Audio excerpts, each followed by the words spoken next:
Welcome to Armchair Expert. You sound like a miniature mouse. I am miniature mouse today. Oh my gosh, body swap? Yeah, and I'm talking... Dax Shepard. Oh, wow. You're full of yourself, it seems. We had the funnest conversation with Sara Bareilles. I loved her as a musician. I'm in love with her as a musician. And in love with her as a songwriter. And then just got completely bowled over with who she is. Her personality, she's awesome. I know. We really want to hang out with her. Yeah. You're really going to want to hang out with her, too. Sara Bareilles is a Grammy Award-winning and Tony and Emmy Award-nominated singer, songwriter, actress, and author. She was in Jesus Christ Superstar with John Legend, and she also wrote all the music for the hit Broadway musical Waitress, and she's had a bevy of wonderful albums: Careful Confessions, Little Voice, Kaleidoscope Heart, The Blessed Unrest, What's Inside, Amidst the Chaos. And she has a new album out right now called More Love, Songs from Little Voice Season 1. You should check that out. She couldn't be a better songwriter. So please enjoy Sara Bareilles. We get support from Quince. So we've been talking about Quince a lot lately, and as we head into fall, it's the perfect time to reset your wardrobe with their amazing pieces. I think it's so fun to do when the seasons turn over, to just spruce up your wardrobe with a couple specials, and Quince is the place. Totally. We're talking organic cotton, Mongolian cashmere, tailored chinos from just $60. Premium fit and quality you'd expect from a luxury brand designer. I love Quince. You know, I like it understated and subtle, and I like stuff that has high quality. And Quince checks all those boxes. I love a lot of stuff from Quince. Honestly, they have incredible premium denim, which is very important for fall. It's pretty much all I wear in the fall is denim. And Quince has such a good selection of quality denim. Their stuff is so versatile, timeless, and built to last that you just grab every single day without thinking. Right. And all of that for 50 to 80% less than similar brands. They go direct to ethical factories, cut out the middlemen, so you get all that quality without overpaying for it. We love that. And they do way more than clothes. They have bedding, cookware, bath essentials, travel must-haves, same deal, and great quality. Upgrade your everyday. Download the Quince app for app-exclusive offers or go to quince.com/Dax. Get free shipping on your order and 365-day returns. Now available in Canada and the UK too. That's QUINCE.com/Dax. This episode is sponsored by BetterHelp. You've heard us talk about BetterHelp for a while, but I don't know that we've ever talked about how much people love this service when they use it. BetterHelp has an average live therapy session rating of 4.9 out of 5 based on over 1.7 million client session reviews. And you can check out the reviews yourself at betterhelp.com/reviews to see how much they love BetterHelp. Knowing that kind of service feedback from real people speaks for itself. I'm a huge proponent of therapy, as we've talked about before. I've learned so many things about myself that I believe truly only an outside, objective person could help me come to. BetterHelp makes it easy to get started. Answer a few questions, get matched with a therapist based on your needs, and switch therapists at any time if it's not the right fit. See the reviews, see what stands out, and see if BetterHelp is right for you. Visit betterhelp.com/Dax. That's betterhelp.com/Dax. He's an armchair expert. He's an armchair expert.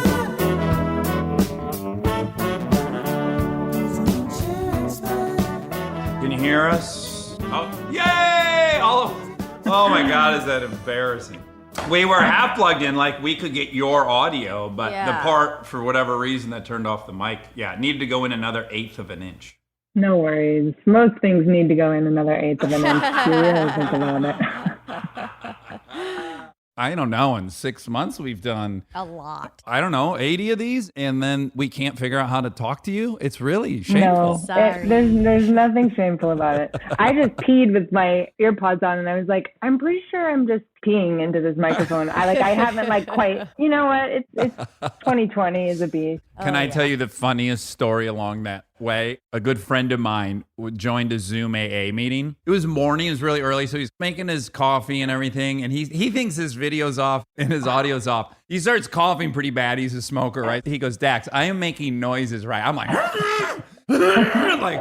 like really trying to get it. And then right at this moment where he is like, oh my God, I almost got it. He's like, I gotta go to the bathroom this second. Takes the fucking computer into the bathroom, has a full explosion, and starts hearing people laughing from the Zoom AA meeting and realizes the entire thing has been heard by everyone. Oh my God. If they weren't close then, they are now. Needless to say, he has not returned to that AA Zoom meeting. How are you doing? Are you in New York? I'm in New York.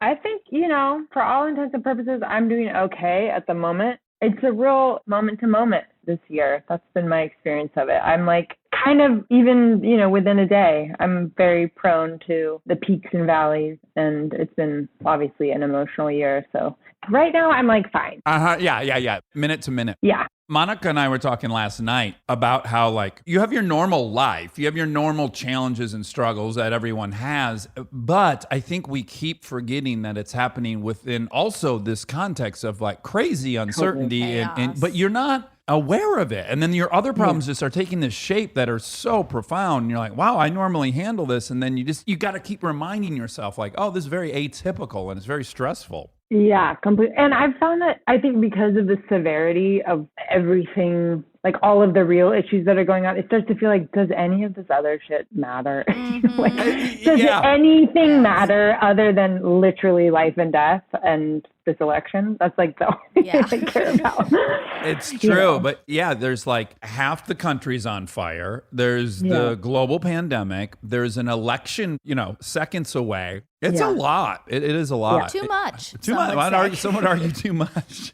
Some would argue too much, and I would agree. Well, let's start with the fact that you wrote a song that my wife then sang that is by far my favorite thing she's ever sang. I can't tell you how often I force her to put on Superhero. Oh my God, is it good? Love it. Oh my God. And the girls sing it, and it's such a goosebump maker. And it's on Central Park, the cartoon. How'd you end up working on that? I think it came through Josh Gad. I think he reached out, and also Lauren, because my friend Kelvin Yu works on Bob's Burgers with Lauren. And so Lauren and Josh both reached out, asked if I was interested in writing for this. And animation is like the big bucket list for me. So this was dream come true. And then getting to write something for Kristen Bissing was just like, come on, get out of here. And it's such a sweet scene, and that character is so delicious. And then just getting to be really playful and imaginative and trying to imbue humor and kind of the awkwardness of her age. And I had a lot of fun, and they were so collaborative. It was a really fun, easy kind of back and forth. It was awesome. You two creatively kind of share some connective tissue in that there's like acuteness and awkwardness, and then yet there's also the perfection of some section of the song. There's like that's what Kristen does so well, say in Frozen or something, where she can be bumbling and insecure at a moment and then really brave and all these things. And I think you creatively are kind of similar. I don't know. That's my assessment of you. Yeah. I think that it feels really honest, like that sort of version of how the people that I tend to, I guess, gravitate towards are the people that kind of approach life that way. Like I'm so not cool and collected. So you know what I mean? Like, so the people that kind of move through honestly, that feels more honest to me. It's because we're all kind of like a little bit of a mess and trying to hide it most of the time. Yeah. Collecting secrets along the way. Yeah, exactly. You're from Eureka, which is an intriguing place for me to think that you're from. Simply that we drive through there often on our way to Oregon. We've stayed there. Where did you stay? I'm so curious. Do you remember? Where did we stay in Eureka? Like in the actual city, or did you camp, or did you stay in a hotel? No, I want to say that we got some coastal I can't remember. Yeah. But we've been through there a few times, and I'm kind of obsessed with Humboldt County in general. And what is it called? The like Emerald Triangle? Oh, is that what it's called? It could Do you know what be. I'm talking There's a about? lot of weed there. Yeah, but the weed I could care less about, but there's also like crime and there's like people disappear. Yeah. Oh, yeah. There was that documentary, like Murder Mountain or something like that. Yeah, did you watch it? No, I didn't see it actually, which I should totally watch it. But which I think is kind of hilarious because I've never heard anybody refer to anything as Murder Mountain. Like they made it seem like, we all talk about Murder Mountain. I was like, I don't know if that's actually accurate. No, I should watch it. You're destroying my fantasy. Of Murder Mountain. Your fantasy is like, are there a lot of meth heads everywhere? It's very working class. It's this really interesting mixture of super crunchy granola, progressive, liberal mindedness, and very conservative redneck, People trying to live off the grid and stuff. Yeah, some of that. And then a lot of country music, a lot of oddly, like a little bit of Southern accent sometimes. You're like, we're not that close to there. I have such a fondness for the place, but it's a really unique place, which I think is why, I love telling people, like, go explore. It's like a beloved and weird place. My main memory is like driving through the town on our last trip there, looking up healthy restaurants for my wife, clearly not for me. And there being like 13 great options for organic food. And like you say, logging trucks passing you and all this conflicting stuff like dudes in lumberjack wardrobe and then all these healthy restaurants. It's really unique. Yeah, it's got a really cute little downtown. It's like an area that used to have really robust industry, logging and fishing being the main ones, which is why the community sort of built up. And then a lot of those jobs went away. So it hasn't really figured out what's next in terms of like how to sustain economically. So unfortunately, there's a lot of homelessness. There's a lot of people just kind of making it work. Okay, now your mother worked at a funeral parlor, which is just fantastic. Wow. I got a few questions about that. What role did she have there? Let's start there. So she worked, and this is sort of brief. It wasn't like 6 Feet Under where like I went down and saw the dead bodies. You know what I mean? All right. Bummer. No, but, all right. Rats, but okay. moving fast. She did like intake. So, families would come in and she would work with them on designing the service essentially. Yeah. And she really loved it for a while. It was a hard job for obvious reasons, but I think it made her feel like she could really offer support in a really difficult time to people, and she's really good at that. So she liked it. And then I think actually it went corporate and they started getting pressure to upsell, like get the grieving family to buy the really nice coffin. And she's like, I don't like this anymore. I've always been really perplexed by, of course it's a business and of course they sell products, but it is a weird time to be like really strong taking selling. advantage of somebody. I know also like the amount you spend on this coffin is going to be a real representation of how much you valued this person. Totally. Like, but he doesn't need a cup holder. It's like down in the ground. Cup holder. I don't think he needs the iPad attachment. I don't think he's gonna watch him anymore. So you should have heard how savage I was when my father died. I was dealing with it over the phone. It had happened in Michigan, and so I'm calling around and I'm like, I just need a cremation. Okay, well, we can cremate him in this box or that box. And I'm like, put him in a plywood box. I don't mean to be rude, but what are we talking about? You're going to throw this thing in the fucking oven. Why would I buy something nice? Is there a cardboard option? We won't burn plastic because that's not going to go well for the environment. But yeah, totally. I'm with you. Honestly, I'm with you. Okay, now, at what age would you say you start getting interested? I know obviously you did musicals in high school, but does it predate that, or is high school your kind of introduction to when you start singing and performing? I started singing and performing maybe a little earlier than that. I did some community theater probably when I was around 12, but I started playing piano when I was really young, like 6. And I took lessons for a little while and I didn't like it. I didn't like when they were like, do something different with your right hand than your left hand. And I was like, this is hard. Bye. And so I didn't follow through in that sense, but I never fell out of love with the piano. So I did a lot of afternoons at the piano on my own, and then got involved in like choir and stuff in high school. But community theater was maybe my more introduction into performance. And I just loved it. I was a total ham. And I was an awkward kid and I got made fun of at school. And so I felt like, you get all the weirdos to go to the theater community. And it's like this beautifully inclusive, wonderfully diverse group of people who like lift each other up. I'm like, this is the magic spot for sure. Yeah. But yeah. Yeah, I feel like I really missed out on that. I wish I would have done more of it when I got to college. I was a communications major in college. Oh, hold on. That's going to be the bulk of you and I because we were there at the same time, I just figured out. No way. Yeah. Really? Yeah, let's just put a pin because I really want to geek out on that. Yeah. Okay, great. Great. Yeah, so community theater and then high school, I did, Little Shop of Horrors at high school, and that was like my peak existence. I was living for that production. Yeah.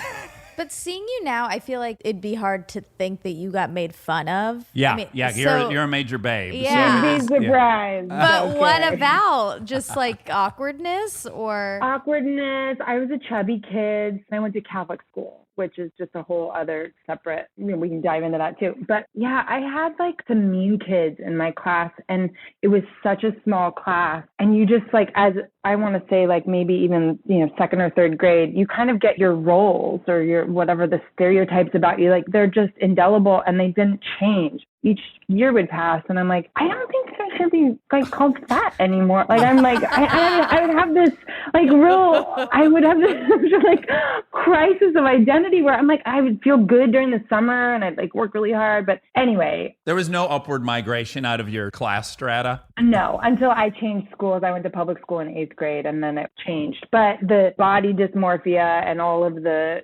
self-image issues, those are still intact. So thank you, St. Bernard. Thank you. Thanks, Catholic school. Did you have to battle to get into public school? Was that a hard fight? I assume you wanted to go to public school or no? No, actually, I have a strong memory of a really good conversation with my mom. And by good, I mean she was like real tough love with me on this moment. I would come home crying from school all the time. And finally, she just was like, what do you want to do about this? You cannot come home crying from school every single day. Do you want to switch schools or not? And then finally decided to switch schools. And my best friend at the time, her name's Anna Massey, she switched schools too. And we like went to public school. And I was like, you get to choose what you wear every day? This is a dream come true. And also very stressful. My mom had the exact same experience. So Catholic school up to 8th grade, then went to high school. And she's like, oh my God, what is fashion? What are these shoes? And you pin your pants and like just total panic of what everyone seemed to already have figured out. Totally. I was bodysuits and flannels is really what I was prime in my like junior high school. It's a lot of like grunge, 90s grunge. Absolutely. Okay. Now, this is very exciting because we started UCLA at the same time. Despite the fact that I'm 4 years older than you, we started both in 98. And what I love about the fact that you were a comm major is my main memory of the first few months at that school where every class they'd kind of ask you what your major was. And 80% of the class was always like, comm, hopefully.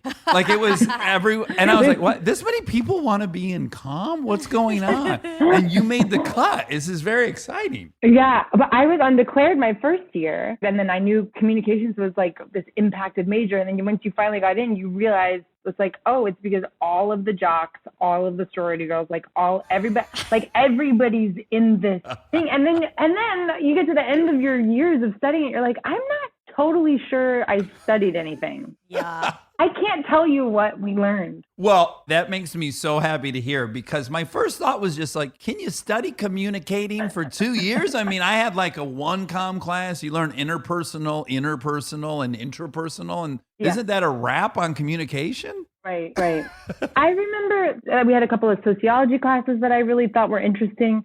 But I think the reason I liked it is because it felt like it was just studying human behavior. So that's what I can tell you about it. Yeah. Now, coming from Eureka, you were Catholic school, then public. That's a big leap. And then you leave Eureka and you come to UCLA. Did you want to go to UCLA just because it was in LA? I didn't even want to go to UCLA. I was all set to go to San Francisco State. I think one of the things about growing up in a small town that I have learned about myself is that I tend to be very myopic about what's right in front of me. I'm not really like a big dreamer that way. I'm just like kind of do the thing right in front of me. And I had a lot of family in the Bay Area, so San Francisco felt very logical next step. And I had I almost said auditioned. I had auditioned for San Francisco State. I got into San Francisco State, and I actually was getting like a little vocal scholarship to go join the music program there. It was like $2,000 or something. And then I wasn't even going to apply to UC schools because I didn't come from money and they were expensive and I didn't even want to put that burden on the family. And my sister gave me a check for $200 and she's like, use these $200, apply to some schools, some of the UC schools. And I got into UCLA and never in a million years did I think I would even get in. And my English teacher at the time, Mrs. Salter, she pulled me aside. I had showed her the acceptance letter thinking like, oh, I'm not going to go here, but this is cool. I got into UCLA. And she's like, you may not go there. Like, you cannot get into UCLA and not go to UCLA. I won't allow it. Wow. And so I went to UCLA. So your sister and your English teacher. Yeah, just people telling me what to do. That's my whole life. Okay, so now I want to just drill into one thought. When you first were like, fuck piano lessons, your explanation was, it was just hard, which is a great one and I can relate to. But yet you seem to be open to like suggestion or trusting people. There's like a humility in the fact that you listen to your English teacher or that you listen to your sister. Yeah, I still struggle with trusting my gut on things. And I struggle a little bit with answering that question that feels like it should be so simple. The question of what do you want? Like, what are you aiming at? What do you want for yourself? And sometimes I find that question to be impossible to answer. I can't possibly know. And so I tend to do what's in front of me because it's easier than like figuring out that very tragically difficult question. Yeah. But yeah, I think I trusted them. Certainly my English teacher was a really close confidant of mine through school and I loved her so much. And yeah, it was just serendipitous. And I accepted without going to see the campus. And then I got to orientation and was like, the fuck am I doing here? Yeah. Like what?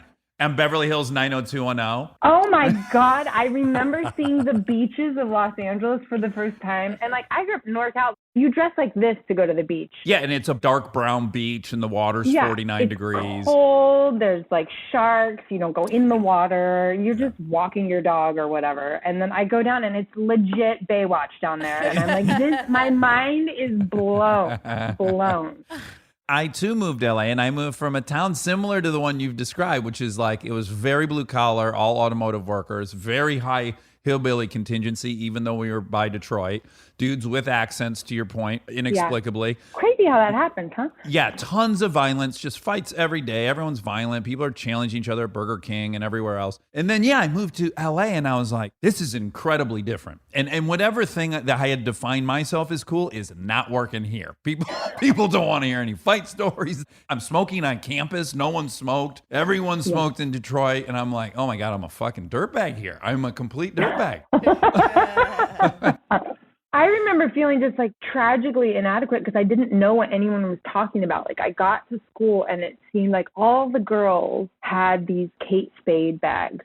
I had never heard of it. I didn't even know what it was. And I'm like, why is that thing important? Like you cannot purchase something that is Gucci in Eureka where I go, it doesn't exist. So my whole understanding of the world was completely different. I'm like, oh, I'm supposed to care about this stuff, which is why I still fucking don't care about it. But like, it was mind blowing. And then I just felt like an alien. Did you try to care? Like, was there a section of time where you were like, I guess this is how I'll assimilate, so I'll get the bag and I'll do it, and then ultimately just no? Or you were just like, no? I did. I had a little bout of time where some of my dear friends still all joined the same sorority. So my freshman year, I made a close group of girlfriends and they all rushed and joined the same sorority right when we got there freshman year. Now I didn't join. And by the end of the year, I was like, these are all my friends. They're all in the same sorority. Like, am I a sorority girl? I didn't even really know what that means. And I went to a Rush event. First of all, I felt so weird in the room. Like everyone was perfectly nice to me, but I like turned on this real like bushy tail, like sweet gal. I'm like, I just went through like the body snatchers thing. I don't even know what happened. And I walked out. I was like, well, I can't do that. That is just too crazy for me. But they were all super, super sweet to me and very inclusive. But I went through a period of time where I was looking for my home. And then I met my a cappella group. And that was like a real game changer for me where I started singing. It was like a little bit of a misfit, you know, like a coming together of misfits. And that's where I felt like I belonged way more than anywhere else. Here's where you start racking up the victories. You win 2 spring sings at UCLA. Right? That's pretty awesome. You've done your homework. This is what I love about this podcast. Y'all dive deep. Well, let's be honest. I go through Wikipedia, and by the way, I find out 30% of it's wrong in every interview. So the fact that your mom worked at a funeral parlor, I was like, woo, past that hurdle. We just interviewed Keith Urban, and I was like, look, man, I just want to say I love people who paid their dues, and the fact that you performed every summer at a wave pool in Australia makes me like you. And he's like, I didn't do that. I've never performed at a wave pool. What are you talking about? I'm like, there was a water slide park. No, didn't you perform every summer? He's like, no, I don't know what you're talking about. There's no water slide park. And I'm like, oh, that was the thing I thought was awesome. That's such a specific Yes. and inaccurate thing. Like, what a specific dream to have for Keith Urban from whoever added that to Wikipedia. You know what I mean? Exactly. 1,000%. And by the way, it wasn't even like there'd be an obvious incentive for the owner of the actual wave pool or water slide park to start that rumor, but they would add their name. But it just said it was like an indiscriminate, right? Yeah. Because she looked it up in the fact check. Yeah. Okay, so you become friends with the Maroon 5 guys. They're all LA guys, right? Yeah. They were all LA guys, and a lot of them went to Brentwood together, high school or middle school. Or... Which is like 85 feet from UCLA. Yeah, exactly. Right? It's, I don't know, 18 blocks. Totally. Yeah, I met all of those guys through Spring Thing. So Spring Thing is like the talent show, the springtime talent show. We had Mr. Belding was the judge the first year. I know. Oh, wow. Who's that? Mr. Belding from Saved by the Bell. Dennis Haskins. Yeah. Oh, wow. It was a big love deal. Saved by He the was Bell. the judge. So you're kind of getting a sense of how cool it is, right? You're starting to pick up on what a high-level Vogue scene this was. Okay. Can I tell you, my level one of the Groundlings, there was a guy that had been on hundreds of episodes of Saved by the Bell in a very small role. I think he worked at the restaurant they all Max? hung out with. I don't want to further embarrass myself for forgetting who we're hope talking it's about. He was older than the guys. Yes, probably Max. Okay, and he was in the first level of the Groundlings, and he had a convertible Jaguar, and I was like, man, that's the shit right there. TV, Driving man. a convertible Jaguar to like level one Groundlings to learn improv. I was blown away. Yeah. I don't know if that's the first place I put my money, but that's all. You have it. That's it. Now, you're fine performing, or do you have anxiety? Like, I imagine the Spring Sing, because it's a competition, like, did you have nerves? I mean, it is interesting to do an art form that's competitive. Totally. And that's what we do. We just take these cool things that people do and then we pit us against each other and we make it a contest. Yeah, I wasn't sleeping. I wasn't eating. I was like really, really jacked up with nerves. But the first year, my freshman year, I auditioned to perform and I was too nervous to audition as a solo act. So I auditioned as a duet with my friend and we didn't get in. So because I didn't get in, I joined the company, which is like their little sketch group, through my friend Barry, who is still a very good friend of mine. He was in that group and he was the connector to all the Maroon 5 guys and stuff. So that's how I ended up meeting so many of my really close friends from my UCLA days, was from not getting into Spring Sing as a performer. Oh, but then the second year I dominated and I beat Maroon 5 and it was awesome. Wow. Did you have a boyfriend at this period? Did you date a Bruin? No, I did not date. Well, I made out with people because I was a drunk asshole, but I did not date at all in college. No. What? I lost my breath asking that. I wasn't that I didn't want to date. I just could not get anyone to pay attention to me. I can relate. Monica Yeah. can relate. You didn't date in college either? I barely date now for the same reason. But yes, no, I did not. And everyone was dating around me and you feel like there's something wrong with you. Yeah. And then people ask you questions like, why didn't you date? Yes, It's exactly. like people going, why haven't you hosted Saturday Night Live? And I'm like, oh, well, I don't want to. I'm so glad you said that one because I've been asked that a couple thousand times. And I'm like, well, not because I wouldn't kill to. I know that part of it. I'm like, shut up, Mom. Okay, so you get out of college. And at that time, are you certain you'll stay in Los Angeles? Or what are you thinking once you get out of college? Yeah, so by the time I get out of college, I have started playing some little shows in and around town, a lot in Westwood, like at Westwood Brew Co., and I was doing a lot of just like local small shows and had just started to build, a really loving and loyal fan base that was kind of UCLA based. I had started writing songs, and so Spring Sing was definitely like a big pivot point for me of getting a taste of what it felt like to sing in front of a big crowd was like so intoxicating. Yeah. So I knew I wanted more of that. And then it was just about writing more material and trying to get up the courage, I suppose, to really pursue it more seriously. But yeah, I knew I was sticking around LA. I also went to UCLA for 5 years. I didn't graduate in 4. So I did my junior year in Italy. And because I'm so intimidated to talk to professors, I didn't get any of my credits to transfer.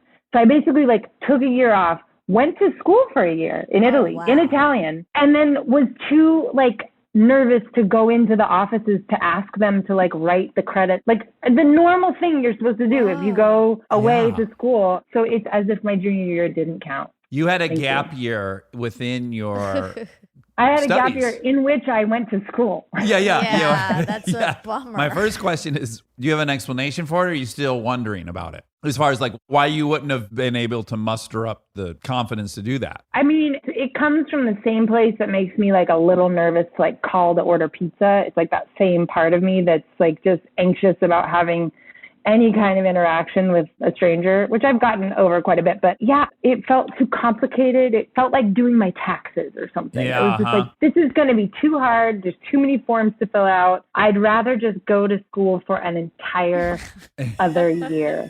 It's like you're going, no, I don't want to use my second hand on the piano at a different rhythm, so I'm out. Yeah, so I gave up.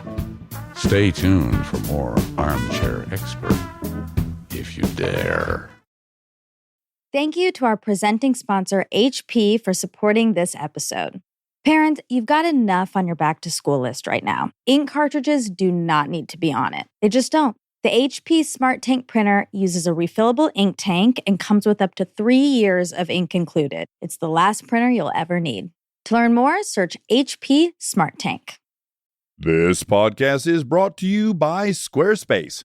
We've talked before about Rob building our website on Squarespace, and I bring it up again because it's a perfect example of what they do well. Rob had all the pieces, the content, the vision, the ideas, but he needed something to actually take all that and make it public facing. And Squarespace was that bridge. Maybe you're in the same spot. You've been developing something, a business, a skill set, a body of work, and it's been private. It's been yours, but at some point you're ready to put it out there, and that transition from private to public can feel like a huge leap. Squarespace makes it feel like a step. Beautiful templates, built-in SEO, email campaigns, scheduling, analytics, everything you need to go from I've been working on this to here it is, come find me. All in one place, no code, no stitching together a bunch of different tools. So if you've been sitting on something and waiting for the right moment, this might be it. Head to squarespace.com/DAX for a free trial. And when you're ready to launch, use offer code DAX to save 10% off your first purchase of a website or domain.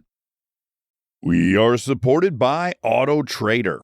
All right, if you've been putting off car shopping because it sounds like a whole thing, buying your car online on Auto Trader makes it way easier, really. You can shop tons of cars online, compare prices, check financing and trade-in options, all from wherever you are. And if you want to start online and go to the dealership for a test drive, you can do that too, really. What I like is the flexibility. Start online, finish at the dealer, or the other way around. Your info stays with you, so you're not starting the process from scratch. Plus, you're working with local dealer listings, so you've got real people helping behind the scenes. And when you're ready, you can pick up your car or have it delivered. Really. Buy your car online on Auto Trader. Really.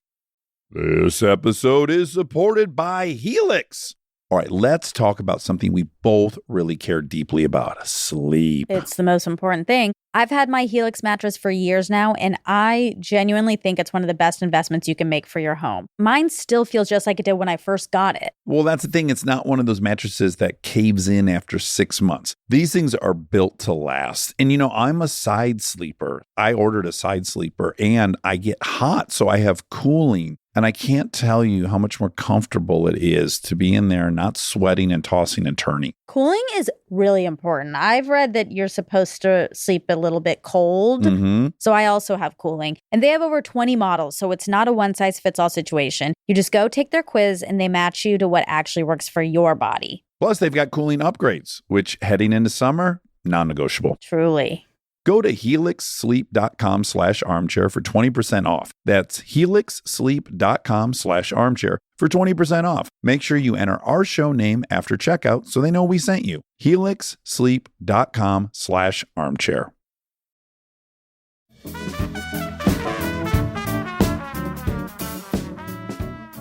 Now, really quick about Italy, where were you? And did you speak Italian before you got there? I know you're Italian and you grew up Catholic. Yeah, I was an Italian minor at UCLA, so I was comm major, Italian minor. So I had language class every day. And I lived in Bologna, which is northern central Italy. Home of Ducati. I've been. Yes, and pasta bolognese. The food is incredible. And Yeah. I lived there for a year, or I guess it ends up being like the 9 months of the school year or whatever, but it was amazing. And also, I would say one of the pivot points in my life, when I lived in Italy, I realized that songwriting was not just a passion or a side project, but it was actually like a really important part of my identity.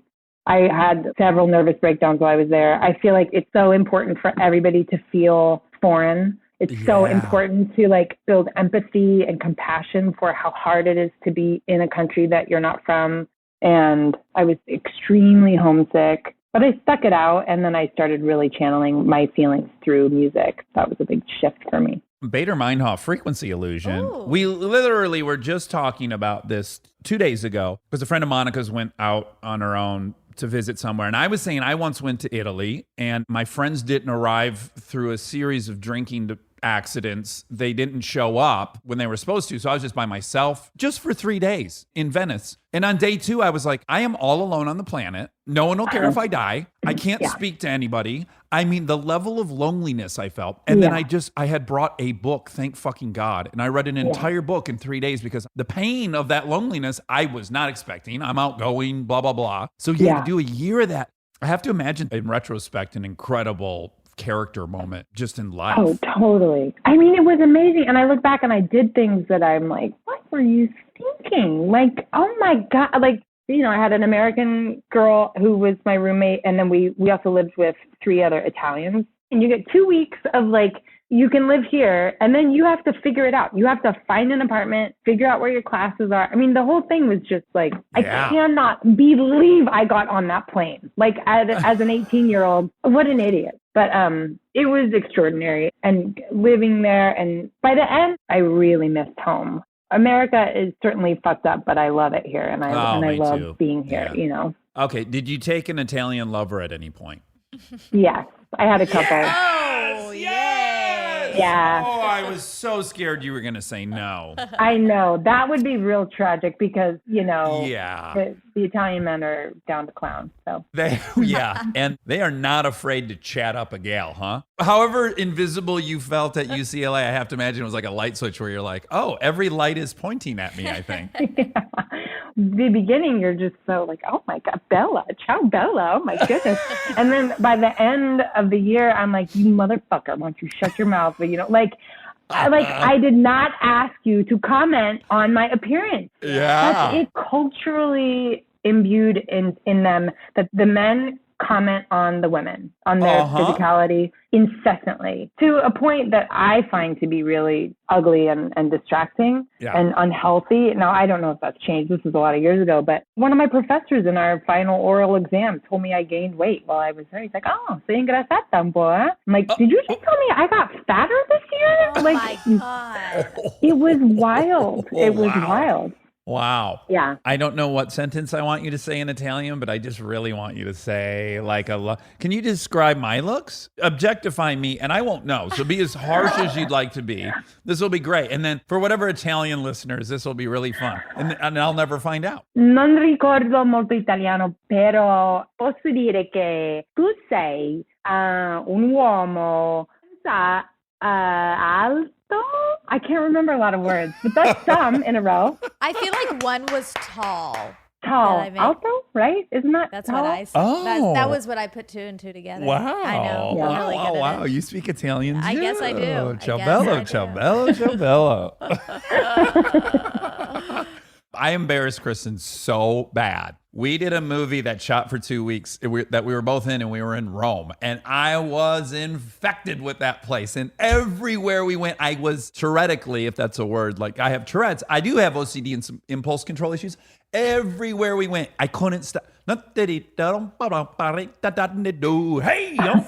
mean, just on fire to be in that city. And we would get in elevators and just under my breath, I'm like, and Chris is like, you gotta fucking stop. People are, and I'm like, what are you talking about? If I saw a couple of Italian dudes in an elevator in Beverly Hills and they're like, I'd be like, yeah, man, welcome to the country. We never have agreed on that. But yeah, everywhere I went, hey, ciao.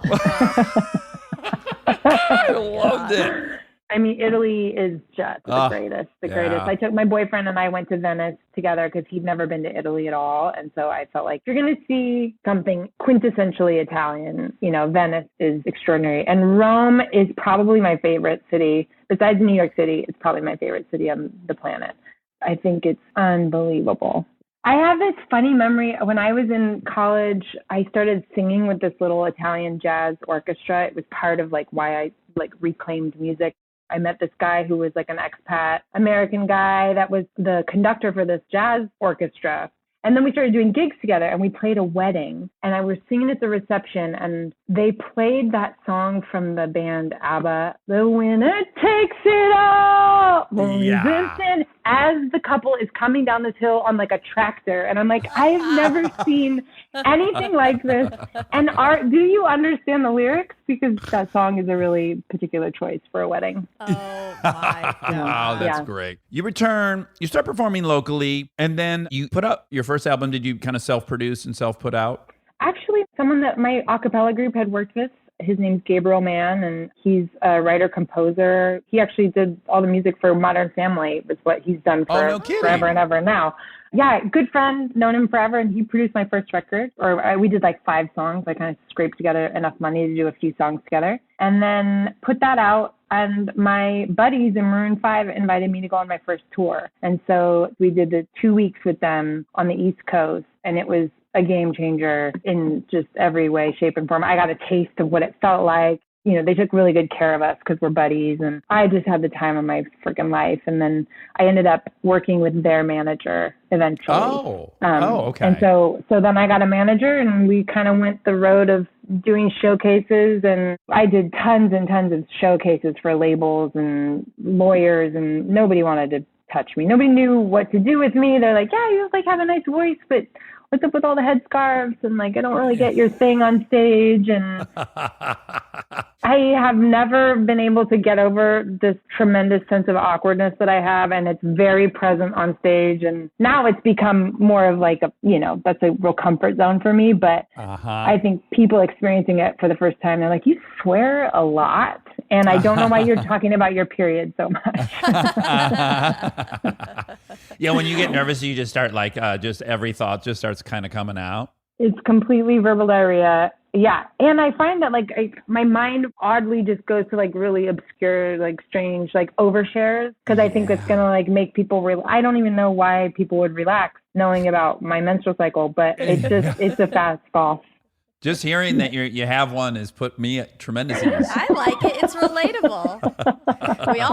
Half of us have them. Well, half of us have it. Yeah. A little more than half. Yeah. Yeah, a little bit. Yeah. We don't like to go to the doctor, so us boys. So yeah, you guys end up outnumbering us. I think what seems a little bit interesting about your story, and I might have it wrong, but you did so much kind of, I don't want to say high level, but like big tours before, per se, your own album warranted that. Is that an accurate assessment? I think I did a couple of good-sized tours, the Maroon 5 definitely being one of them, especially after I signed with my manager, because I didn't get a deal until quite a ways after that. But it was always a good philosophy of his that he really believes in grassroots, like tour. And that's why Maroon 5, that was how they built such a loyal, lifelong fan base. Is they spent so much time, still do spend so much time on the road. And it was a good skill to learn. But I played a lot of local shows, hundreds and hundreds of shows before getting a deal. It's a bit like your Italian experience in that So it's like you have this incredibly high connected feeling with thousands of people. And then you go back to your hotel room and you're kind of high from that. And then it's lonely. It's very light switchy. How did you navigate that part? Were there parts you liked, didn't like? Yeah, and I still feel that way about it. I think that's why so many people get really unhealthy Yeah. and drink too much or use too much or use it all or whatever it is, because the roller coaster. It's a bipolar lifestyle. That's what I wanted to say. It's like, even if you're not mentally have anything, the actual experience is incredibly bipolar. Totally. And it's really confusing to feel like, oh, I'm so valuable in this one space. But then everybody goes away. And the interesting thing that I've found is that as you grow in the public sphere and I don't walk down the street and have I'm not famous like that, but in the times like on tour, people do sort of treat you a little differently too. And there's like this interesting sort of insulation that just builds around you. And it is extremely lonely. It's very isolating and confusing. And you start feeling like, I don't feel like normal here. Well, it's almost like your insides are not matching your outsides at all, right? For me. And then there's these weird little potholes too that you don't anticipate. It's like you go on stage, it's this amazing experience between you and the crowd, and then you leave and there's a ton of people that have now waited for you. And so now you're in a much different dynamic where you're like, well, I want to give myself to these people. And also we're going on now 4 hours of us doing this. And now this could go on forever. And then there's guilt. Like eventually you got to get in the car and drive away. And that's just, it's like, oh wait, I was on this high and now I feel kind of guilty. Again, it's just a lot of really heightened feelings all happening within 4 or 5 hours. And then you're back in a hotel and you don't even know what city you're in and can you order food and blah, blah, blah. Yeah. And I do think that the relationship to fans has changed so much, especially with social media. And there's like this sort of perceived intimacy that happens. And there are people that I do know their names because I see interactions happening all the time. But, back in the day, if you were giving a concert or doing a talk or doing something publicly, there wouldn't be an expectation of like the runoff of what happens beyond that. It's like you did your job by being on stage and showing up and giving 1,000%. But then beyond that, that isn't like required reading by anybody, Well, and now this, I think we're very similar in that is that your songs are very emotional. Like Kristen just loves love songs. She not only does she love song, but she loves so much the story behind love Your song. storytelling is so unbelievable. I'm such a huge fan. Armor is one of my favorite songs ever. I love it so much. And the way you weave language, it's incredible. Thank you so much. I really, really appreciate that. So the things that you're singing about are connecting to people in this very emotional way. I have to imagine people are coming up to you and they're saying, after I heard your song, I left my husband, or you know what I'm saying? Like something really, really important in their life. Yeah. And then you're like, oh my God, this deserves all of my attention and my compassion and my presence. Yeah. And then you're just a human being as well, who's only got so much of that to give. I think over the years, you start to insulate a little bit from that. I wrote this book of essays a handful of years ago at this point, and I did one little book tour. And so I sat, and I don't often do this like at shows. There's not a scenario where every person who wants to say hello can say hello, but I did that on the book tours. And it was quick and people moved through, but I was so struck by really what people wanted to share more than like, I love your music or thank you for whatever. They wanted to share their pain. And I was so struck by that. And I would just come home from these events and I would like cry because there isn't a way to hold it all. And I'm not even equipped. I think everybody should just have like 4 therapists at all times. I love that impulse in people, but certainly being on the receiving end it is heavy. It really is.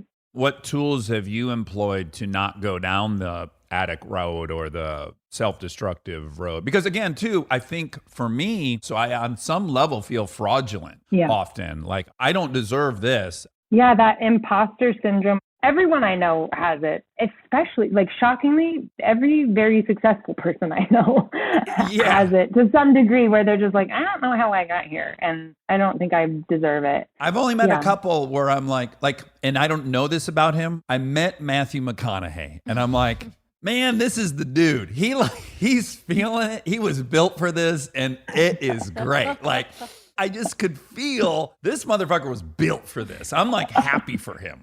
Yeah. He's like, yeah, this is about right. This is like kind of what I imagined. Yeah. Get in my car. Yeah, let's go for a ride.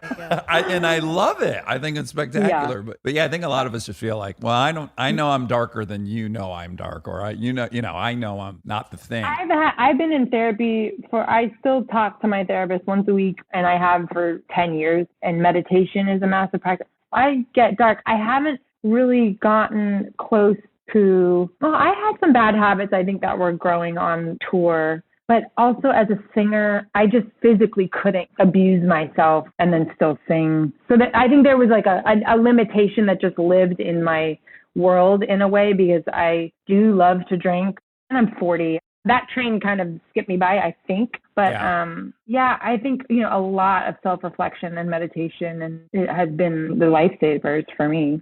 Have you watched the Whitney Houston documentary, either of the two?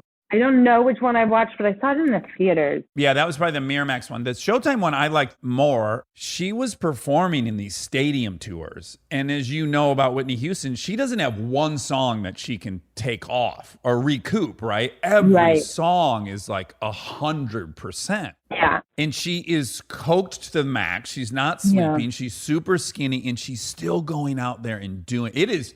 I've never seen someone with a force of will juggling what she was juggling, and also putting on the level of performance is like unimaginable and heartbreaking. I know. God, that's what I remember about the one that I saw. I felt the same way when I watched the Amy Winehouse documentary, where it's like, you're so angry at the people around them too, where you're like, you're using this person. You're using them. To not prioritize their health is just, such a crime. And, we have this thing hanging up in the studio when we're normally in the attic, and it's a cutout of me. It says, would you date Dax Shepard? And 78% say no in America, right? Like, this was a poll that Us Weekly did. And, it's so embarrassing that I'm like, I'm just going to embrace this.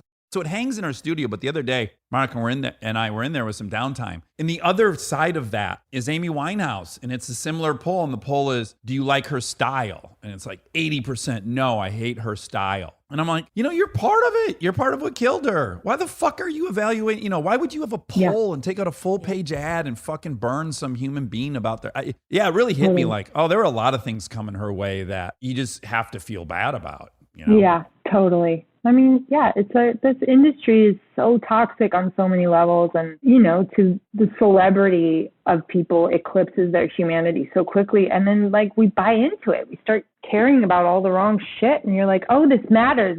But you realize, especially in a year like 2020, you're like, no, it doesn't.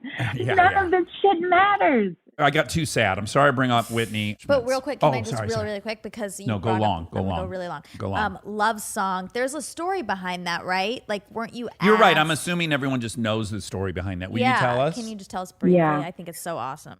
So I think the story that kind of lives is not a total truth, but it got easier to stop fighting it. Sure. So the quick and dirty story is that the record label told me to write a love song, and this was me middle finger at the label saying, I'm not going to write you a love song. What kind of really happened, which is sort of less interesting, is that I just wasn't getting the green light to go into the studio. I had signed my deal. I was working with a producer, co-writer. I thought I had all the songs ready to go, and I was like, I don't know why they're not letting me start recording. But I understood they were waiting for a single. There wasn't really a lead single yet. And I was on my way to my little studio, which was a storage unit. It was literally the roll down metal box thing. And so I was working at a public storage in Marina Del Rey. And I was driving there, and I was listening to the radio, and I caught myself trying to cop what was on the radio. And just I was like, oh, I could write something that kind of sounds like this. And then I was furious with myself. I was like, this is not fucking how I roll. And I got into the studio, and I kind of just said a prayer. I was like, just please let me remember me, because I was the whole time I cried the day I signed my record deal. I was devastated. I was like, I sold out. I was always fearful that they were going to take something from me that I didn't want to give. They, the big capital T. I don't even know what that means. Yeah. But I was like, oh shit, I fell for it. I started doing it, and the song just poured out. I wrote it really quickly, which doesn't happen very often. And it felt like this very spiritual moment, actually. I was like, I'm not going to write you the thing that I think you need. I have to do this for me. And I thought they'd hate it. I had no confidence in the song. I thought they were going to be mad at me. I thought that they were going to be like, how dare you? Yeah, like, we get it, but motherfucker, yeah. Yeah, I see exactly. You coming. Yeah. The beauty is they didn't know it was about them. They were like, always like, yeah, cool, let's do this. And I'm like, okay. Is the opposite of You're So Vain. You probably think the song is about you. They did not think the song was about them, and it was. For a moment, yeah. Now, in retrospect, when you were telling yourself, I didn't want to be a sellout, do you think now, from this vantage point, that what you really had a fear of is that you would get a big chance and you wouldn't deliver, and that the story you told yourself in your head was, I don't want to sell out? Or do you still feel the same way? Yeah. So my contemporaries were, Britney Spears and Christina Aguilera and Jessica Simpson and Katy Perry. And from even just from an aesthetic, I didn't see myself in those women. And they were very, very, very successful. And I think I was really fearful. And honestly, like my body image issues and my relationship to my body and my health and feeling fat and feeling ugly and like all of these things that are still so alive for me. Yeah. You're overwhelmingly beautiful. Like this whole interview, I'm like, you are so overwhelmingly beautiful. Oh, thank you. No, truly. Yeah. My favorite thing is when you turn to the left or right and I see the profile of your nose. It's my favorite. I had to learn to love my nose. I had to like choose to get on board with what God gave me. Like I had to decide that. I had people in interviews being like, don't ever get a nose job. And I'm like, don't fucking say that to me. You fucking British bitch. Like I couldn't. Well, by the way, Monica and I still hate ours. So I'm 5 years ahead of you, and I still fucking would blow mine up with a nuke if I could. You have to like decide at some point, like, am I going to be on my team or not? And like, I want to be on my team. We had this hypnotist on, and as goofy as it sounds, this guy said the most brilliant thing to Monica, which is so true, is like we underestimate the value of uniqueness. We really do. We don't ever think we're the only person that looks like this. Yeah. And just being the only person that looks like this is intriguing and attractive and interesting to anyone who likes you. Yeah. Totally. It's really hard because everyone looks pretty similar on television. So it appears that there's an accepted aesthetic. But then if you really analyze your life, that's not how your circle works. No. And the people that I find the most intriguing and the most beautiful, they're so often like, it's a quality that has absolutely nothing to do with their physical appearance. It's just, people love confidence and curiosity and genuineness, authenticity. There's so many attractive elements other than the golden rule proportion. Yeah. But I think to your point, like I think that was a big part of what I was afraid of, is that there was going to be all this pressure to like become something different. And the truth is that there was all this pressure to become something different. And you just have to keep saying no. Keep going like, no, I'm going to just wear the sneakers and I'm not going to wear the high heels and I'm going to just like not wear the sparkly tank top. You also like had the experience at UCLA with the girls and the handbags. That's essentially the same thing. So you kind of had practice being like, oh, I tried that for a second and that really didn't feel good. Yeah. It's why I'm so grateful I had such a painful experience in middle school and in elementary school, is because I know what it feels like to feel left out. And I don't ever want to be someone who makes somebody feel left out. I'm not here to like represent the fucking popular kids. Like they're fine. They're fine. They don't need me. Like who might need me is the person who feels like they're not enough. And I want to just keep telling them that they are. Okay. We're going to fast forward a little bit, but after Little Voice, you get nominated for 2 Grammys. It goes to number 4. It's very, very successful. And then is this part right of Wikipedia, that you did experience a little writer's block after the first album? Yeah, totally. I immediately know that I personally would be like, oh my God, I might have got lucky. I don't know if I can replicate this. That would be my fear. What was your fear? Same. Nobody, myself included, label included, no one thought that first record would be successful. Like it was kind of an accident. in fact, there's like this very shitty sort of story that happened behind the scenes where the president of my label bet my product manager. So I had two of these guys at the label that were like my homies. Like we were super tight. They took really good care of me. It was my product manager and then my A&R guy, the guy that signed me. So Pete and Scott, we worked super close together.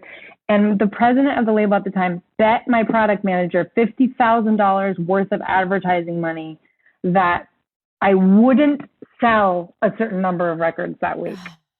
And like he was betting against me. And so what ended up happening is like, For his own business. I know. I'm like, you son of a bitch. And so then when the record became successful and we were all like going, I did not see that coming. And so I didn't know what to do with that. Yeah. The whole thing happened. I mean, it hadn't happened so quickly, but I guess that sort of leap to the next level, that did happen quickly, where I went from being sort of like touring locally and feeling pretty much in charge of myself to flying all over the world and singing, you know, for strangers in different languages. That was all very new and sort of like discombobulating. So yeah, writer's block, definitely. Stay tuned for more Armchair Expert, if you dare. We are supported by HP. If you're a parent or you know one, like I do, or you can help take care of kids, you already know what August feels like. It's not summer anymore, it's the pregame. The supplies list, the forms, the "we need this printed by tomorrow" texts that come in at 9 p.m. And I say this as someone who's been on the receiving end of those texts in a former life. You're ready to help, and then the printer says no, out of ink, blinking at you, useless. It's such a small thing, but it will absolutely derail your night. So when I heard about the HP Smart Tank printer from HP, America's most trusted printer brand, I thought this is the kind of thing that actually makes life easier, not in a big flashy way, in a one less crisis way. Instead of those little cartridges that run out the second you need them, the HP Smart Tank uses refillable ink tanks, and it comes with up to 3 years of ink included. 3 years. That's 3 back-to-school seasons without the cartridge panic. HP can't fill out the forms for you, but they can make sure the printer is never the reason you're up past midnight. Search HP Smart Tank. We get support from Apple Gift Card. Back to school is here, and for many, that means some big life transitions. Whether they are heading into a new grade or setting up a dorm for the first time, you want to give them something that actually supports their growth and success. Apple Gift Card is a versatile solution because it takes the guesswork out of gifting. It's not just about a new pair of AirPods for focus. It's about giving them the invaluable chance to choose the digital tools and subscriptions that suit their unique journey. They can use it for productivity apps on the App Store, movie nights on Apple TV, or extra iCloud storage for all those new memories. With Apple Gift Card, it's so empowering to give the students their freedom to allocate their own resources. Celebrate their new academic chapter. Visit applegiftcard.apple.com to celebrate their milestones and gift one today. We get support from Skims. Oh man, do I love Skims. I've been living in the Skims lightweight cotton collection all summer, and I have to tell you, getting dressed has become so easy. I just throw it on. It just feels right immediately, whether I'm grabbing coffee or I'm on the couch all day or I'm out, even going to dinner. The cotton is so lightweight and breathable, which in this heat is a non-negotiable. The cotton jersey t-shirt, I just need everyone to know about this one. This one hugs in all the right places. It's very soft and it still looks and fits the same after months of washing, which is very hard to do, I feel, with t-shirts. I've been wearing the black cotton jersey t-shirt with basically everything all summer long. It goes great with any patterned skirt or shorts or pants. I mean, anything truly. I believe that's probably my favorite piece from the cotton collection, but they also have great lightweight cotton thongs that are so comfortable and they're cute. That is a very, very hard mix to achieve, especially with undergarments. I feel if you can find some that are cute, but also comfortable and do the job, that is a win. And Skims has really, really figured that out with the lightweight cotton collection. Shop Skims Cotton and all of my favorite pieces at skims.com. After you place your order, be sure to let them know we sent you. Select podcast in the survey and be sure to select Armchair Expert in the drop-down menu that follows. We are supported by Arm & Hammer toothpaste. I feel like so many parts of our lives have gotten a little overcomplicated, including toothpaste. There's always some new ingredient, new promise, new thing you're supposed to suddenly care about. Arm & Hammer baking soda toothpaste keeps it simple. Powered by baking soda, a time-tested ingredient you already know and trust for a clean you can actually feel. It removes up to 3 times more plaque in hard-to-reach areas compared to a leading toothpaste, and it gently whitens. And if you hear baking soda and think, wait, is that gentle enough? Arm & Hammer is actually a less abrasive toothpaste, and it is designed to protect enamel. Myth busted. It's also the #1 dentist-recommended baking soda toothpaste. I am a broken record on Arm & Hammer toothpaste. I love it. I've been using it for years and years. My dad first introduced it to me, and I've never gone back. I've also gotten a lot of people on it, and once you go to Arm & Hammer, you won't regret it. My personal favorite is the Arm & Hammer Peroxicare toothpaste. It improves gum health while gently removing plaque and surface stains, but also just my mouth feels so clean after. They have so many. They have advanced white toothpaste, which is great. I also use that. Complete Care toothpaste. Everything is perfect. Try Arm & Hammer toothpaste to taste the difference. Feel the difference. Shop at your favorite retailer between August 2nd and August 15th to save $1.50. Arm & Hammer baking soda toothpaste. Save $1.50 August 2nd through 15th.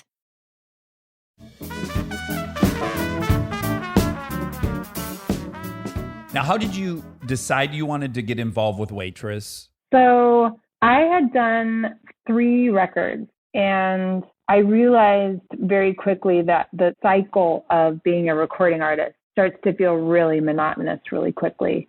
And I started to feel, I think, a little claustrophobic about the idea that you write a record, you record it, you go tour, you come home, you take a break, you write a record, you record it. My life just started to really look cyclical that way, in a way that did not feel good to me at all. And I wasn't unhappy or uncomfortable, really. I have a cute little house in Venice, like boyfriend, friends, like I was fine, but I was like just not alive. So I'm a Sagittarius, and I always want to like know, well, what else? What else is out there? What else can I do? Like, what other coffee shop? Like, I love this one. I already know that I love this one. I'll come back to this one, but I wanted, like, is there another coffee shop?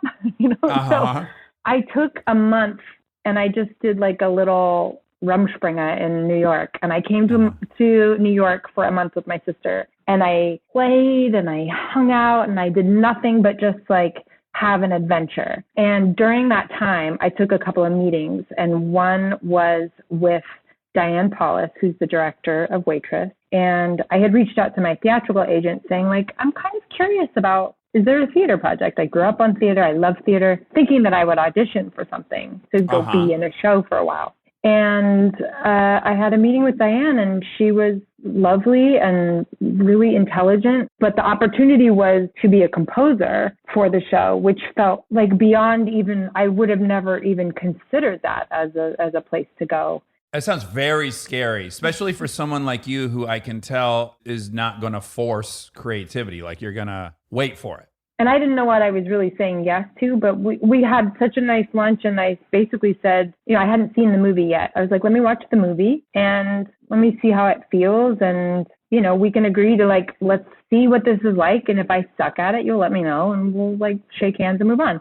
And I watched the movie, and I liked the movie a lot. I now fucking love the movie, but it was a slow burn for me. Yeah. So I watched the movie, and I think that was actually helpful, because I don't think if I had felt really intimidated by the movie, it may have hindered my ability to sort of feel like I had something to offer. Yeah, like you weren't worthy of it. Yeah. Now I feel like I'm not worthy of it, but I'm so grateful for like the role it's played in my life. But yeah, so I wrote, and She Used to Be Mine was the first song that I wrote for the show. It was watching Carrie Russell and Jeremy Sisto in the kitchen in that scene, and she's just like so broken, and so is he. And that was like the first song that came out. And then it felt like that was, again, a very spiritual moment where it was like, there's a connective tissue here that I have to go towards. Boy, you guys are kind of similar. Her and Carrie?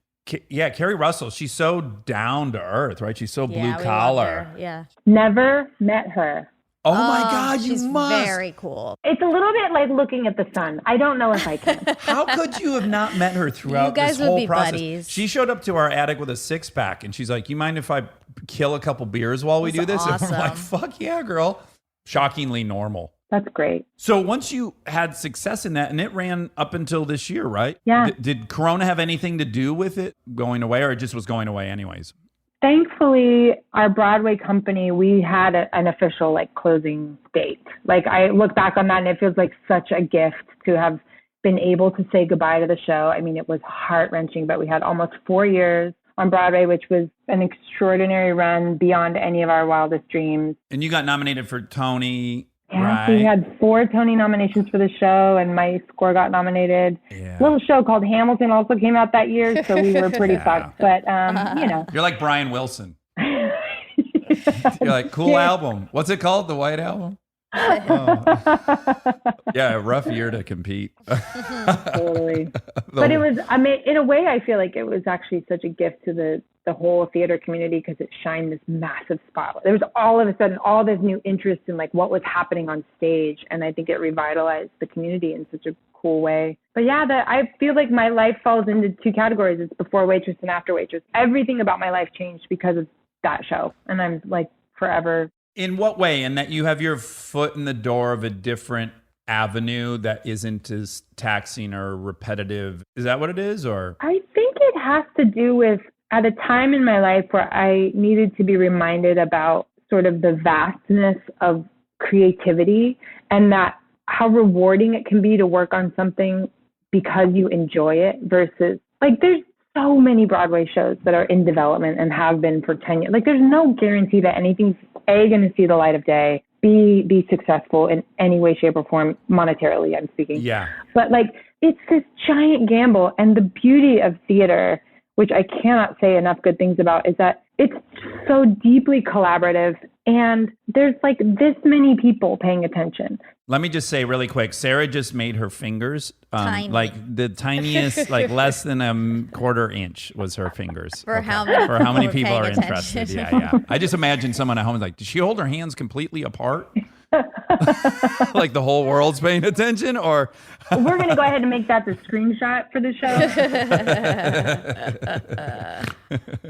But the odds of coming into this medium and becoming rich and famous are just like, yeah. Yeah, like the motive stays kind of pure. I watched Hamilton on Disney Plus. They're not a sponsor. yes. My first greedy thought was, these people work so much harder than I worked on television, and they make, I think, an eighth as much as what you would make on TV. And I text Josh Gad, like, what does the star of something make? And the response is just, you quickly realize, like, oh, these people are a lot purer than me. They are just doing it because they love it, and there's something great about it.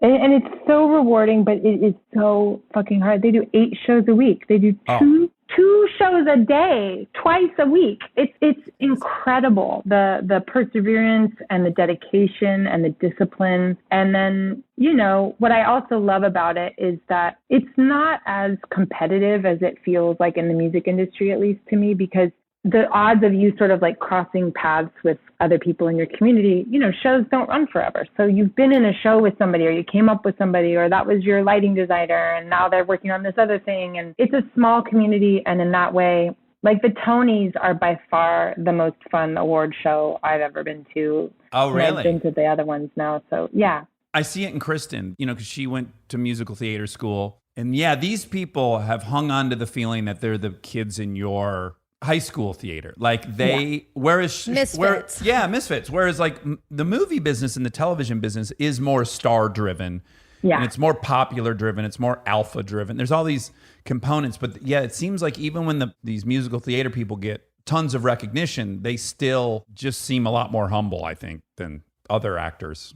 I think so too. I mean, there's still assholes, of course, but you know, for the most part, per capita, there's less asshole per capita. Yeah. And I just think you're really relying on people real time in such a way that you have great appreciation for them, because you're very aware of how everyone has to do it in that moment, or, you know. Yeah. On a TV show, someone can show up like either still drunk or not show up or 4 hours late. And I can shoot my side and be like, well, I'm out of here, so I'm going to shoot my side. You know, there's all these ways where you're not dependent so much on everyone else. And there's something about like the imperfection of theater because you have to do it every day and it's live and shit goes wrong all the time. Yeah. There's just like, it's not precious in the way that like maybe film or TV or music can feel because there's nothing to capture perfectly. You know, it's just you do the best you can with what's showing up on that day. Yeah. Okay, now the last thing I want to ask you about is, well, A, you wrote a book and I just want people to buy it. So Sounds Like Me, My Life So Far in Song. So everyone should pause right now and buy that book. Pause and buy that book. You'll be done with it in about a half an hour. Okay, great.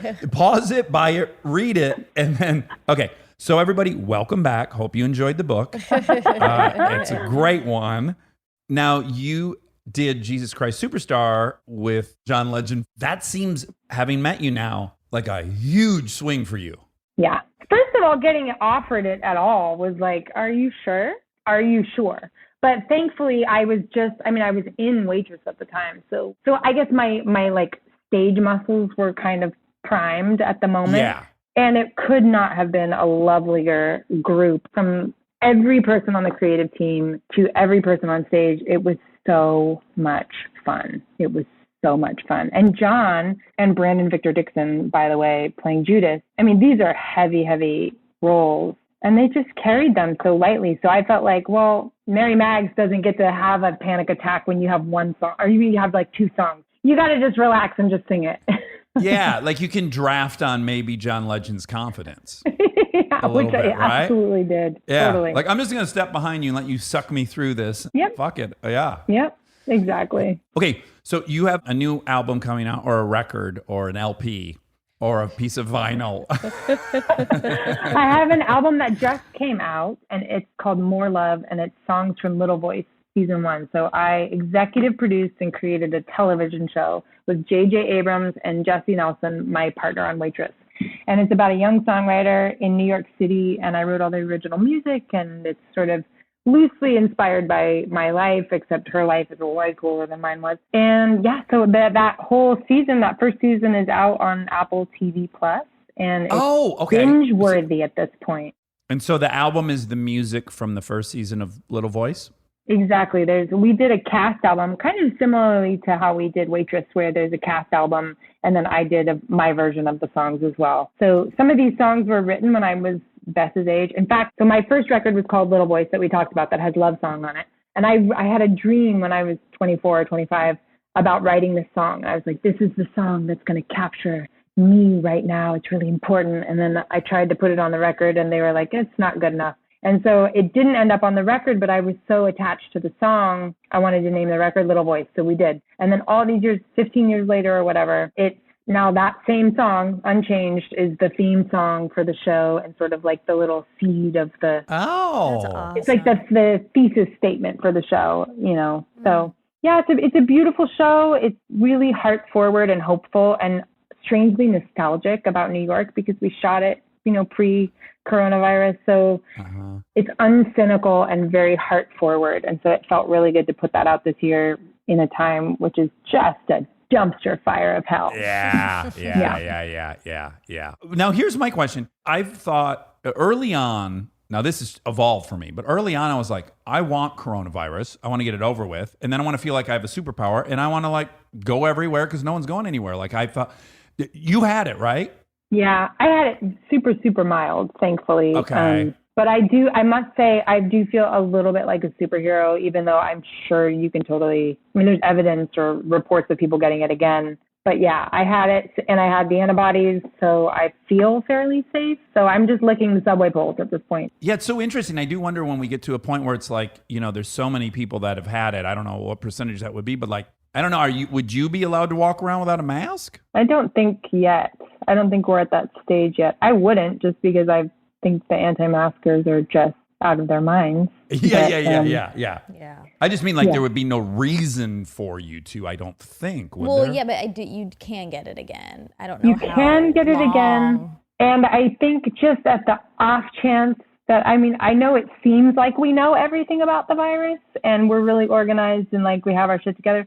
But on the off chance that we've missed something, On the I slight think, off chance. yeah, The low percentage Yeah. chance. Yeah.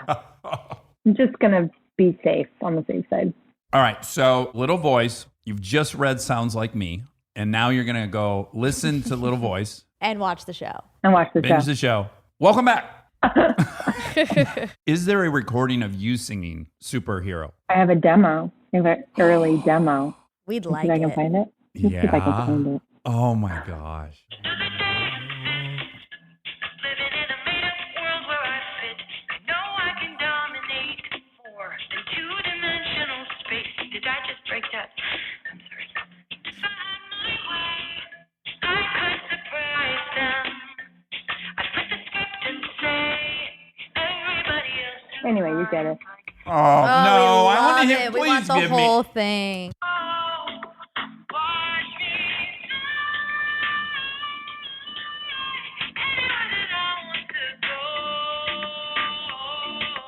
So good. Oh my God, it's the best song ever written. It is. It's Oh incredible. my God, it gives me such fucking goosebumps. It's so good. Combining that amazing song with also every time I see my wife sing, I start crying. It's like it's lights out every time that thing comes on. It's I so love great. And to hear my that. little girls running around the house singing it, it is so great. What a beautiful song. Thank you. Sarah, you're so wonderful. I know this, we've been trying to do this for a long time, and I'm glad that you hung in there with us and that we got to do it. Thank you so much.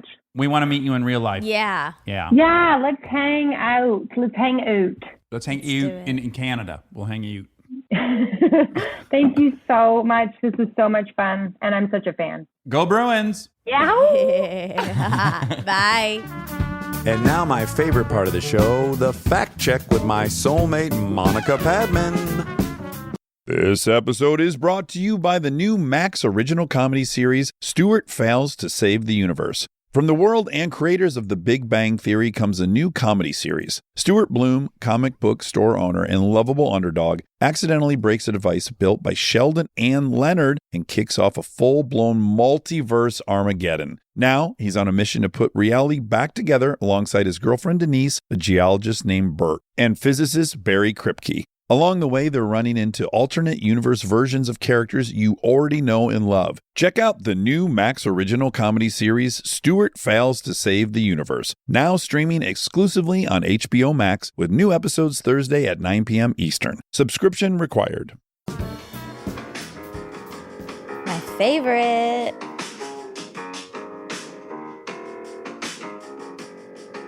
I cannot stop listening It's to the this best. song. I know. Let it begin, let Adam in.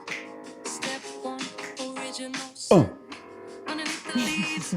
I was jogging yesterday, listening to this on repeat, Yeah. That's And I my was MO too. dancing on the treadmill. Oh, wow. Oh my God, you should have seen it. And then Lincoln came down and she was just dancing in front of the mirror, and we were both just dancing our asses Oh, off. that's so nice. I love it. The lyrics are so Oh, perfect. You know, I have a really hard time hearing lyrics. Uh-huh. Me too. You too. And Yeah. I've been so selfishly delighted you have that problem too, because Yes. I live with three ladies who can hear this, 2 times they hear it. So I bet I listened to it on the treadmill 14 times in a row. And I'd already listened to it about 10 in the early part of the morning. And I just now heard the Eve part of it. Oh, yeah. How the hell did Eve get all the damn blame? Mhm. And I was like, oh God. It's so good. I love that you love it because, It's a female anthem. yeah, Yeah. it's a real feminist anthem. I love it. Absolutely. But men are feminists. I posted the video of me shaving my head to Yes. it. And as I said in that post, like, I'm genuinely grateful that she gave my daughters an anthem, Yeah. and that she gave you an anthem, I and that she know. gave Kristen an anthem. And it's just so awesome. So powerful.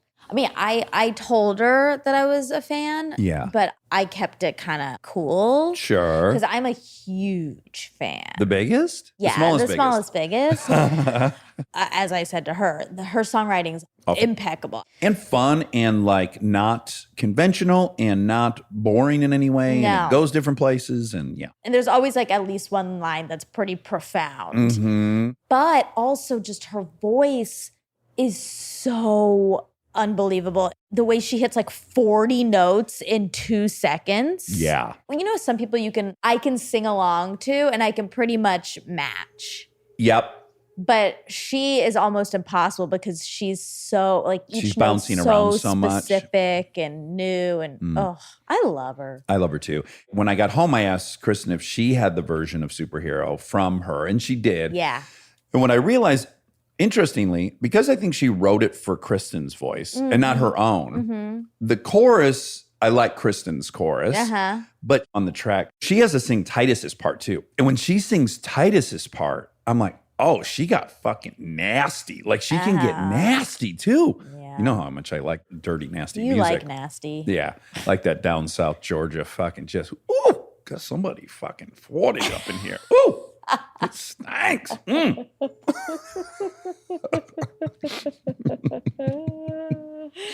Remember during the Hillary campaign, nasty woman was a big thing. Yeah. I had a lot of pins and stuff. Said nasty woman. Yeah. That's kind of funny because both sides took their negative moniker and owned it. Yeah. Like the deplorables owned deplorables and then the left owned nasty woman. Totally.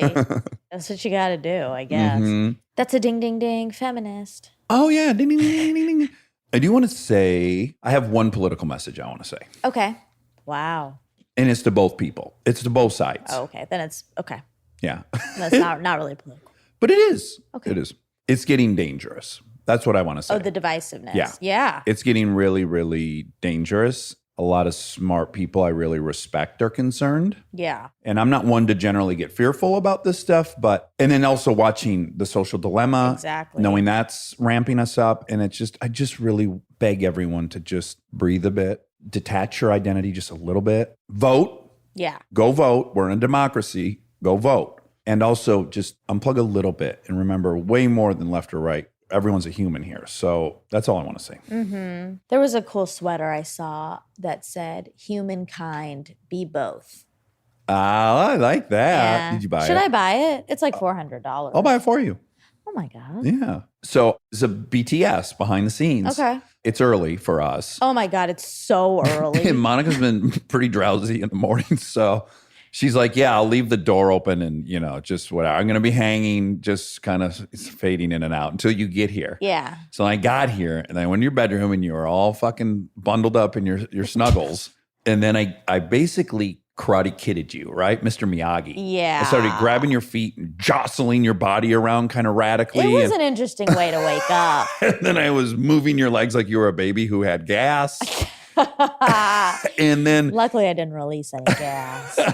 and then you got pretty fired up, right? So we've decided that perhaps I'm going to start waking Monica up with some light calisthenics. I imagine it's how they wake up Kim Jong-un. Yeah. Like, don't you think that he's just that little baby sitting in his bed? He doesn't want to get up and be a dictator. And then they have to come in and like flap his arms and get the blood moving and stuff, move his head left and right, get a little blood flow. God, it is so weird to think like he goes to bed at night in pajamas. And I suspect he sleeps for like 14 hours a night. He is small. Well, he's got a rotund baby shape. Yeah. Yeah. Oh, That's wow. not to diminish any of the No. atrocities happening on the human rights. Not at all. No. Okay, Sarah. Yeah, Sarah. Okay. Sarah B. Okay, so Sarah's from Eureka. You said you stayed there, but you couldn't remember where. Thought it was some sort of coastal place. You still don't know, right? The more I was talking to her, the restaurant part is definitely accurate. We might have stayed like on the coast, then drove into Eureka in the morning to head up to Oregon. And I think we've driven through Eureka and eaten there a few times. I don't actually know that we've stayed in a hotel there. Don't you guys stay in like a specific hotel that you love? No, like we spice it up every time. Like sometimes we've taken the coast. We'll make like 2 days of it and we'll go up through like Redwood City and then out onto the water and then up the Oregon, like Coos Bay, and then we'll come back. Sometimes we go up towards Napa Valley and stay at that really nice hotel, Calistoga Ranch, and then continue up. I'm a novelty addict, so I just want some new experience on the same 1,000-mile drive that we do often. That's interesting. That's a little counterintuitive. For me, because I want to get places so fast. Well, no, I just mean you also like the I'm same. a creature of habit. Yeah. It's very conflicting. You're right.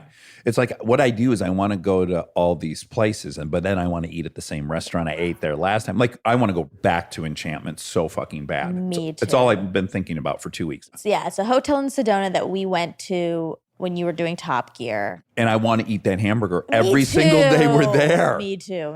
I want to sit by the pool and eat that hamburger every day. That place is I cannot encourage people more than to go to Enchantment in Sedona. And that's where we recorded with Rob Corddry. Yes. Yeah, Beautiful Bobby. You know, when he was back home in Boston, everyone calls him Bobby. They do. Yeah, so we had one episode of Top Gear where we were using heavy machinery. So I suggested we all had different names for that episode. Oh. And Rob was Bobby. And Jethro was Jet. And what were you? What was I? Fuck. I don't know. Something tough sounding. Like Steve. Dan. No, I don't know. I can't remember mine. All right. Well, but I do watch remember the show. Jet and Bobby. Bobby. Okay, the Emerald Triangle. You thought that was connected somehow, and she didn't know what that was. So Emerald Triangle is in California, Northern California. Yeah. Named as such due to its being the largest cannabis producing region in the United States. The region includes 3 counties in an upside down triangular configuration. Can I guess them? Yeah. Humboldt County. Yep. Cascade? No.